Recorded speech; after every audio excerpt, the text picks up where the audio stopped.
Hello and welcome to another Tech Help video. My name is Zeke, and I'm pretty sure you're all excited to finally have your new iPad Airs, but before you can begin using them, you're going to have to set them up. So let's begin. Be sure you got your iPad and laptop handy.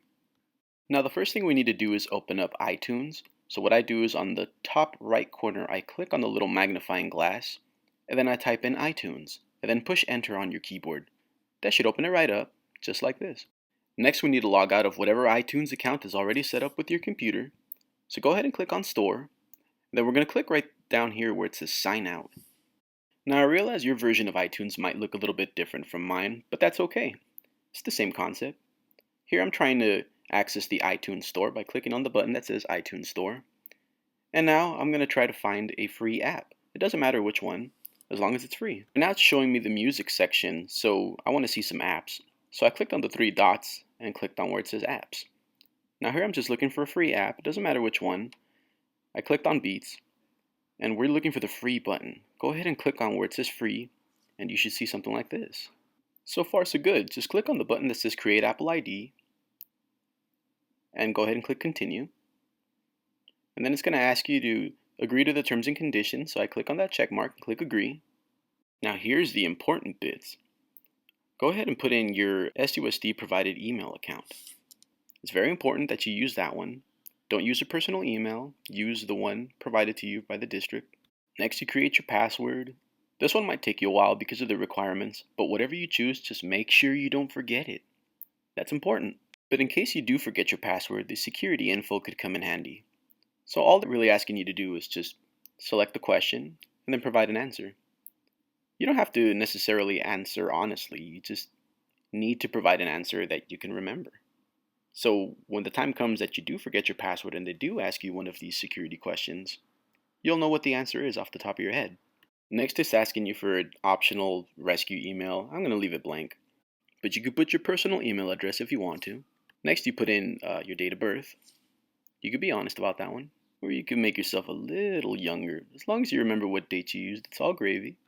I removed both check marks for advertisements, and now I'm just going to click continue. And if everything worked according to plan, you don't have to provide a payment method. See how it says none? We don't have to provide a credit card, but we do have to fill out some billing information. So go ahead and fill that out. Now, if you don't feel right putting in your own personal information, that's okay. In this case, I'm just going to use the address for the district office. They're cool with it. And if all goes according to plan, all we have to do is just click Create Apple ID, and you should get something like this. At this point, our Apple ID is already created. We just have to log into our email accounts and verify it. So I'm going to open up Safari, and I'm going to log into my email account. Most of you will already be logged in, but I need to log into mine because I just created this one for the purpose of this video. You should have an email that says Verify your Apple ID. Let's open up that one, and we're going to look for the link that says Verify Now. Now all we have to do is sign in using our Apple ID. So type in your email address, and then the password that I told you not to forget. I hope you didn't forget. And then we're going to click Verify Address, and we're done. Once you see the little green check mark, that's a good sign. You've just created your Apple ID, and now we're ready to go ahead and put it onto our iPad. So go ahead and grab your iPad, and I'll show you what to do next.